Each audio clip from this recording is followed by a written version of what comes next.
আসসালামু আলাইকুম। দর্শক, আমি এই মুহূর্তে যাত্রা শুরু করেছি রংপুরের উদ্দেশ্যে, নীলফামারীর উদ্দেশ্যে। রংপুর, নীলফামারী, সৈয়দপুর। তো আমি আজকে সেন্ট মার্টিন পরিবহনের যে এসি, সেই এসিতে যাত্রা করতেছি। এবং এই মুহূর্তে আমি আছি, আহ, দেখতে পাচ্ছেন, এই মুহূর্তে আমি আছি গাবতলী বাস স্ট্যান্ডে। গাবতলী থেকে আমার বাস কিছুক্ষণের মধ্যেই ছেড়ে যাবে রংপুর কিংবা উত্তরাঞ্চলের উদ্দেশ্যে। আমি এটা রাজধানী পরিবহন নামক একটি লোকাল বাস আমার পাশে দাঁড়িয়ে আছে। আর এটি হচ্ছে গাবতলী বাস স্ট্যান্ড। তো দেখতে পাচ্ছেন,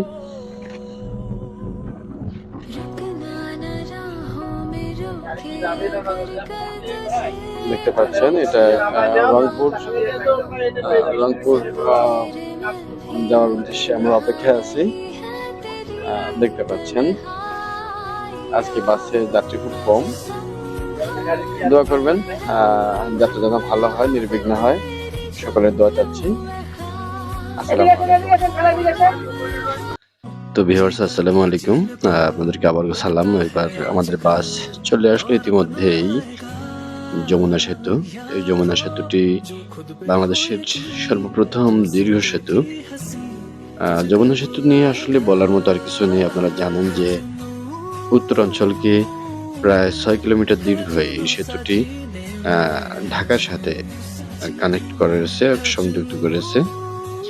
আর এই সেতুটি কিন্তু উত্তরাঞ্চলের যে উন্নতির দ্বার, সে দ্বার খুলে দিয়েছে। এই যমুনা সেতু হওয়ার আগে উত্তরাঞ্চলের অর্থাৎ রাজশাহী এবং রংপুর বিভাগের যে উৎপাদিত কাঁচামাল, কৃষি পণ্য, এগুলো ঢাকাতে নিয়ে যাওয়া প্রায় অসম্ভব ছিল। অসম্ভব ছিল বলতে সবগুলো নিতে পারতো না, কারণ এখানে দীর্ঘ যানজটে তৈরি হতো এবং ফেরি পারাপার হতো এখানে। তো এটি যখন উদ্বোধন হলো, তখন সত্যিকার অর্থে এটি একটি দর্শনীয় স্থান হিসেবে মানুষ দীর্ঘ সময় ধরে এখানে এই যমুনা সেতু দেখতে এসেছে দেশের বিভিন্ন প্রান্ত থেকে। তো যেমনটি আমরা লক্ষ্য করলাম, পদ্মা সেতু হওয়ার পরেও কিন্তু মানুষ এমন উৎসুক ছিল, তবে যমুনার উৎসুক একটু বেশি ছিল। সেই যমুনা সেতু দিয়ে আমরা পার হচ্ছে, তবে যমুনার এখন আর সেই আগের যৌবন নেই, আগের রূপ নেই। যমুনা এখন চর দিয়ে ভরে গেছে। আপনারা দেখতে পাচ্ছেন সেতুর দুপাশে চর কিংবা মাটি, ঘাস দেখা যাচ্ছে, এবং পাশ দিয়ে আরেকটি সেতু দেখা যাচ্ছে। এটা হচ্ছে যে যমুনা রেল সেতু। এটি গত বছর উদ্বোধন হয়েছে। এই রেল সেতুটি আগে ঠিক যমুনার যে সেতুটি আমি যাচ্ছি, এই সেতুটির পাশ দিয়ে ছিল। পরবর্তীতে সেতুর দীর্ঘস্থায়িত্বের দিকে লক্ষ্য রেখে বাংলাদেশ সরকার এই সেতুর পাশ দিয়ে যে রেল লাইন ছিল, সেটাকে বাদ দিয়ে কিংবা তুলে নিয়ে আলাদা রেল সেতু করেছে। আর এই রেল সেতুটি করতে ততটা ব্যাগ পোহাতে হয়নি। যমুনা সেতু যখন করেছিল তখন কিন্তু এখানে পানির প্রবাহ অনেক ছিল। এখন কিন্তু সে পানির প্রবাহ আগের মতো নেই। বর্ষার ভরা মৌসুমেও কিন্তু এখানে আমরা চর প্রত্যক্ষ করি, অর্থাৎ পানি চরকেই তোলাতে পারে না।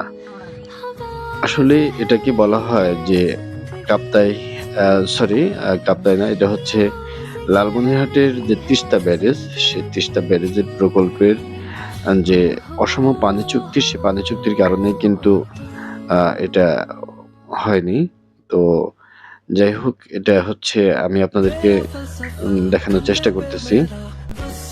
তো এই ভরা মৌসুমেও কিন্তু যমুনার পানি উপচে ওইভাবে আগের মতো আর পড়ে না, দেখতে পাচ্ছেন।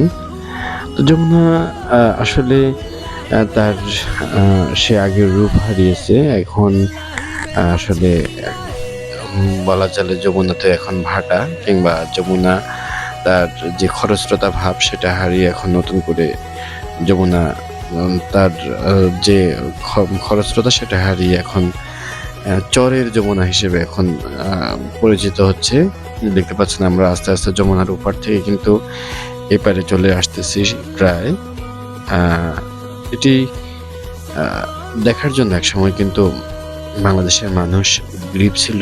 অনেকেই যমুনা সেতু মানেই এটাকে সর্বপ্রথম বঙ্গবন্ধু সেতু হিসেবে করা হয়েছিল। পরবর্তীতে এটা যমুনা সেতু হয়। যমুনা সেতু বলে। তা আমরা যমুনা নদী পার হয়ে আমরা পাড়ে চলে আসছি।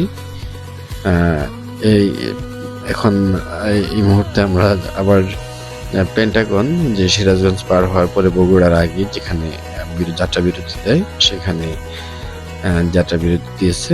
পেন্টাগন রেস্টুরেন্টে আমরা প্রবেশ করতেছি, দেখানোর চেষ্টা করতেছি যে কি আছে।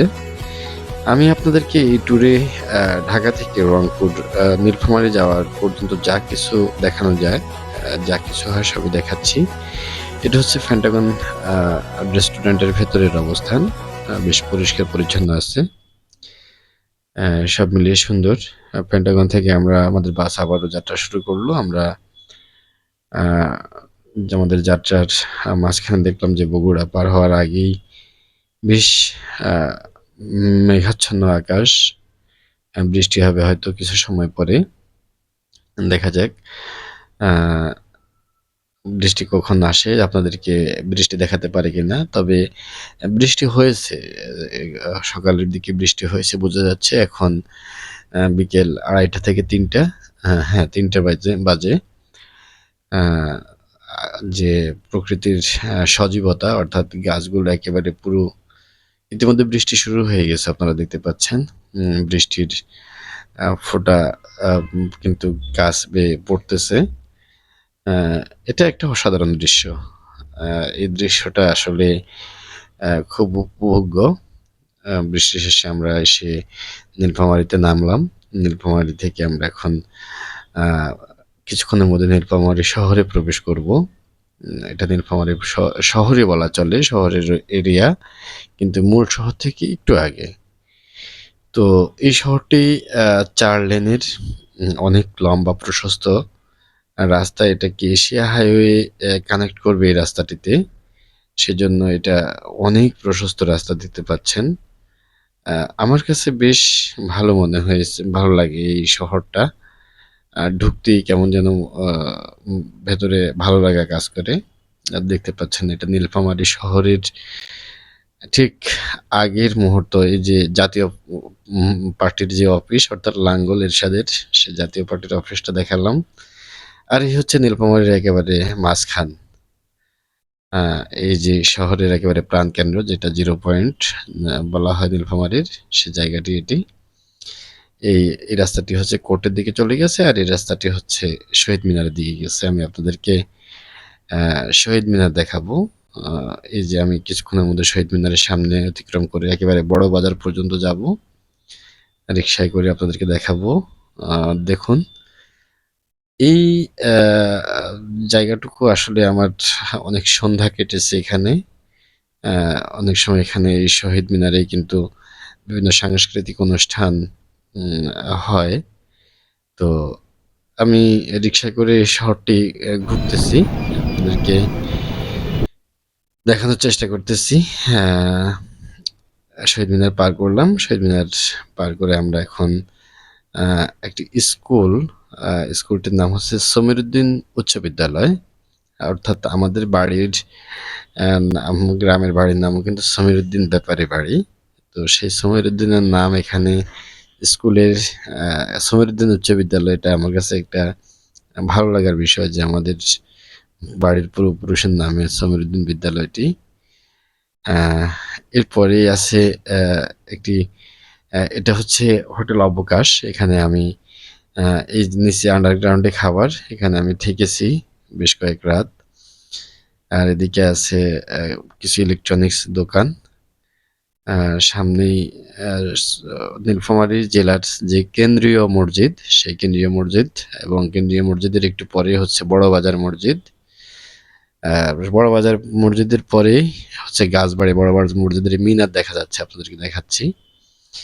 আর এটাই মূলত এখানে নীলফামারী শেষ। এখান থেকে একটু সামনে গাছবাড়ি এবং এদিকে ফায়ার সার্ভিস থেকে আমি ঢুকে যাবো। এটাই নীলফামারী শহরের সবকিছু। আর তো তো আজকের নীলফামারী শহর দেখানো শেষ করলাম। ধন্যবাদ, ভালো থাকবেন। আল্লাহ হাফেজ।